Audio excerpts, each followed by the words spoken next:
Hey everybody, Erica with One Berkshire here, and we are live in the Nonprofit Center of the Berkshires headquarters, and I'm joined today with Liana Toscanini, who actually is the founder and director of the Nonprofit Center of the Berkshires. And I'm excited because today, October 1st, kicks off Women in Business Month across the Berkshires here. And what we're doing for Women in Business Month is we're going to go around and do a series of interviews. We're doing an interview a day on video, and we're also doing an interview a day written interviews for people who aren't as brave as Liana, who don't like being on video. So I'm not going to make them suffer through this with me, but I am going to make her suffer through this with me. So keep checking all month long, and you're going to see amazing women like Liana profiled on our Facebook page. So I want to get started and introduce you to this amazing woman if you haven't had a chance to meet her yet.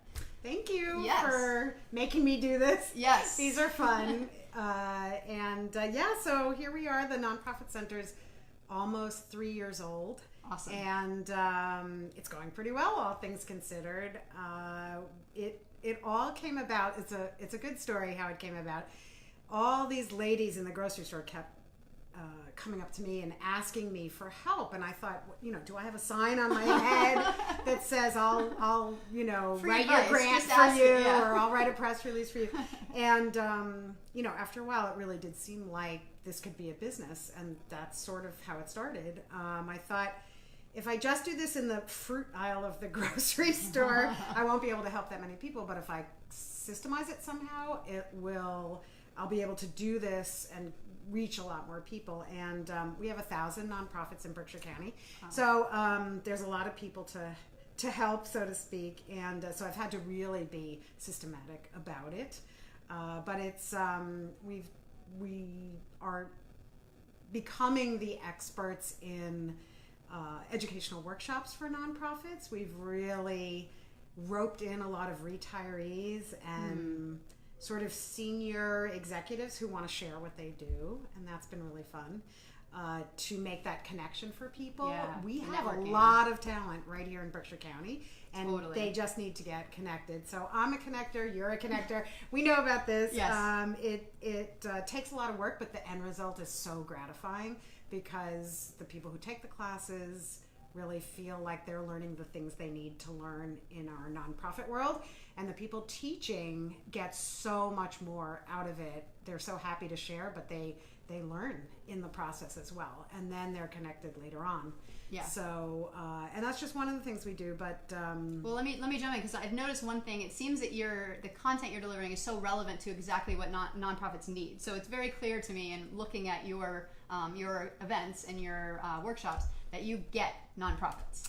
And so there must be a background to that, because this is also about you as a woman in business. So you must have some, how'd you get this expertise? So it turns out that a marketing background is really, really helpful for nonprofits. And that is my background. I was a French major, but I did start in the marketing department of a French perfume company, and it just went from there. And it turns out that all that writing, communicating, newsletters, videos, all that stuff is very, very helpful for nonprofits to tell their story. Yeah. And people don't open their checkbooks unless you tell your story. See, this is my thing. This is my soapbox. It is, as in New England, we're not promotional in that way. We don't tell our story like that. And I feel like we have such good stories to tell here. I know. That's a little bit, that is very New England, by the way. People don't like to toot their own horn. You can be amazing, but you just kind of keep it to yourself and just keep your head down and get your work done. Yeah, yeah. And it's true. I appreciate that you're out there helping other people tell their stories. That's something I'm trying to do too, is help our great businesses and nonprofits tell their stories of all the great work they're doing here. Well, and we take that into account. Nonprofits are so busy, they're so understaffed. Yes. And so getting away from their desk or the next grant report is really hard. So everything we do is kind of calendared in to take that into consideration. What time of day should we do this? Yeah. If we do it at 8, they can still get to their desks by 9:30. So we do take that into account, and that comes from years and years of volunteering and working for nonprofits.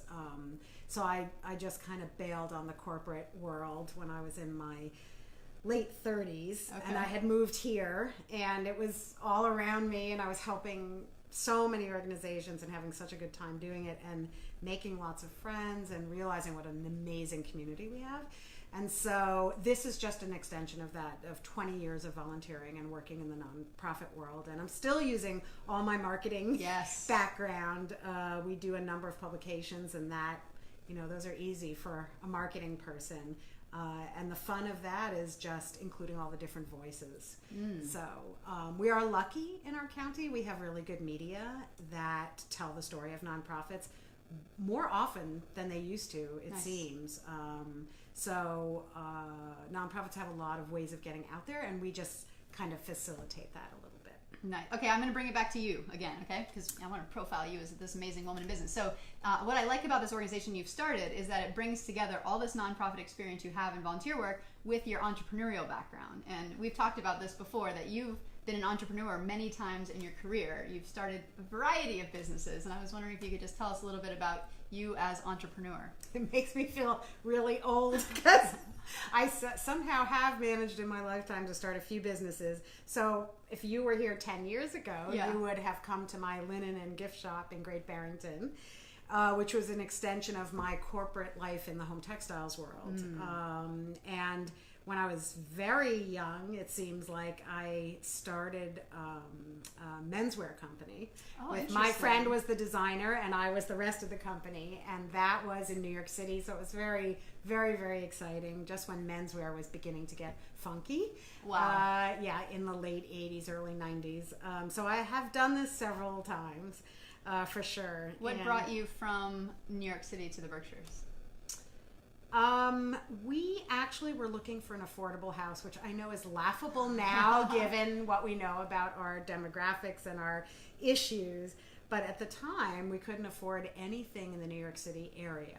And we kept going out concentrically. Is that a word? Yeah. I don't know. Like concentric circles And, we looked in Westport, Connecticut, and we just kept going out until we got to the Berkshires, and we were antiquers, so we and bed and breakfasters. So we knew this area because we were tourists here, and so we thought it was still commutable to our families in the New York metropolitan area. And we found a beautiful 1750s house, and the rest is history. And that was over 20 years ago now. See, so you're a testimony to the fact that we can get these visitors who come here and enjoy the Berkshires as a visitor to eventually move here, start businesses here, become residents of the area. Yes, I think you totally can do it. You need to take a few things into account.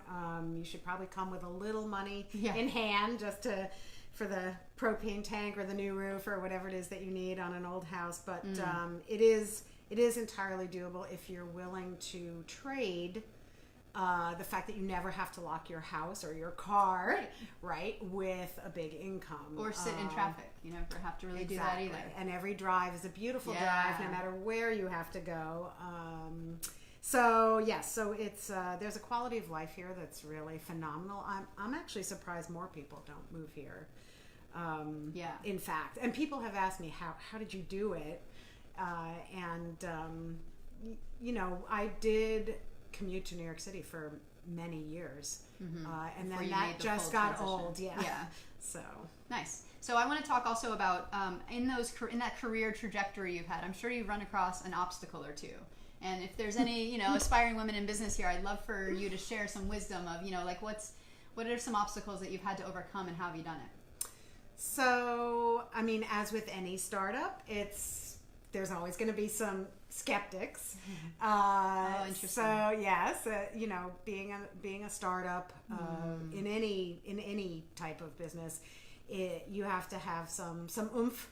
And some thick skin a little bit, so that you don't take it personally. A little bit. I mean, you have to just be driven. You have to have your vision, and you have to go for it and get everyone that you can to help you.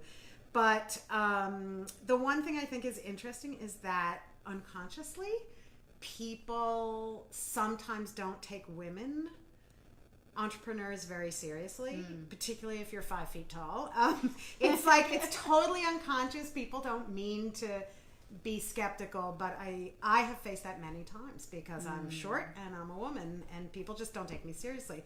And then so you have to work really hard, probably twice as hard as other people would have to work, and then eventually you can prove yourself. But I think the point is that if you know that going in, that our society still has these unconscious biases. Just expect it. It's gonna you work with that. So for example, with the Nonprofit Center, I knew that the concept of the Nonprofit Center was a little cloudy for some people. They didn't really know what to expect, what the point of it was.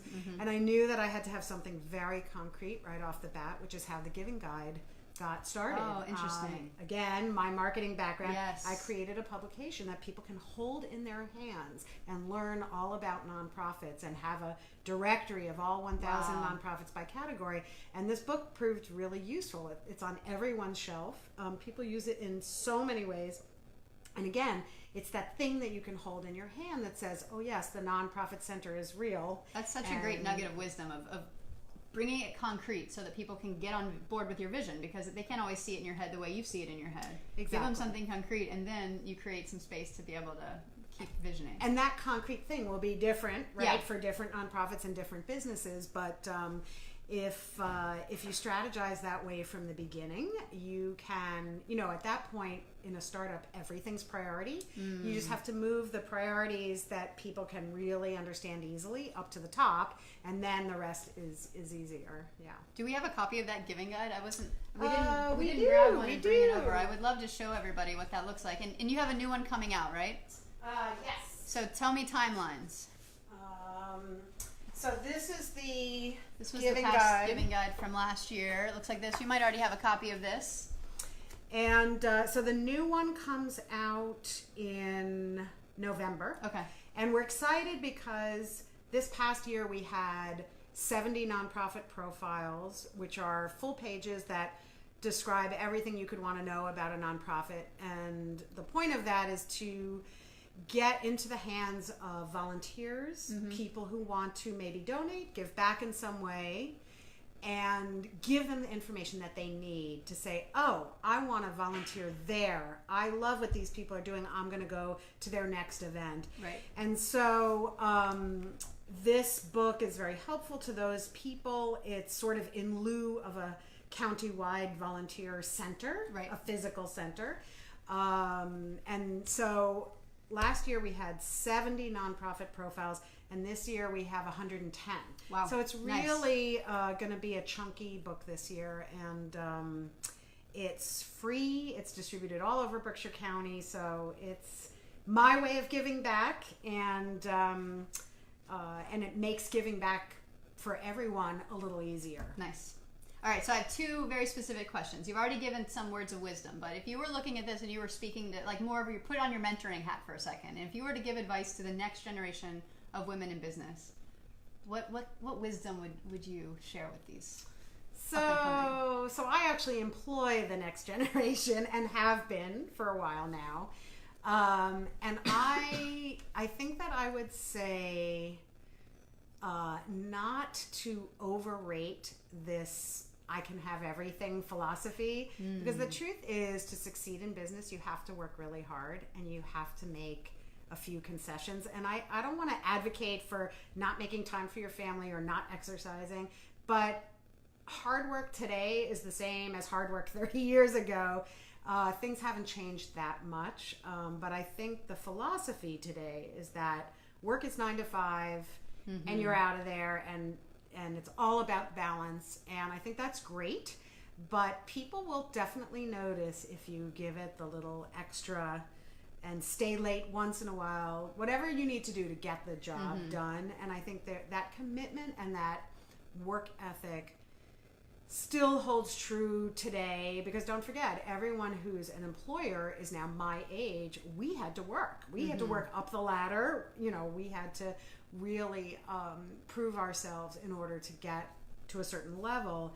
And so things just aren't handed to you today. And I think sometimes there's a misconception that things have changed so radically that life is completely balanced. And I'm not sure that's all true. I think hard work still pays off and gets you noticed and gets you not only a job but also a promotion. Awesome, thank you. So I know I'm going to ask this question, and you're going to want to name everybody in the county, but we've been shouting you out for this interview. Is there anyone you'd like to shout out as another woman in business, or other colleagues of yours, or just women that that inspire you in the Berkshires, that if you had a moment to... There are lots I know, of them. you're going to want to say everybody, but... There are. Okay, so I'll name one woman with a description who I think is just great, and that's Mary Vesca Slack. Okay. So she started a virtual assistant company and also a county-wide poster distribution center at the same time. And those two things, she noticed the gap, she filled it, she does it with a smile, she works really hard, and she provides such great services, and she's so entrepreneurial, and she just made it work. And it's a little bit of a shuffle, like we all do in the Berkshires, because and she makes time to volunteer at least 3 nonprofits, including the Nonprofit Center. So I think she's pretty amazing. Woohoo, thumbs up for Mary. Yeah. And the other person I think is really inspiring is one of my board members, Melissa Leiden.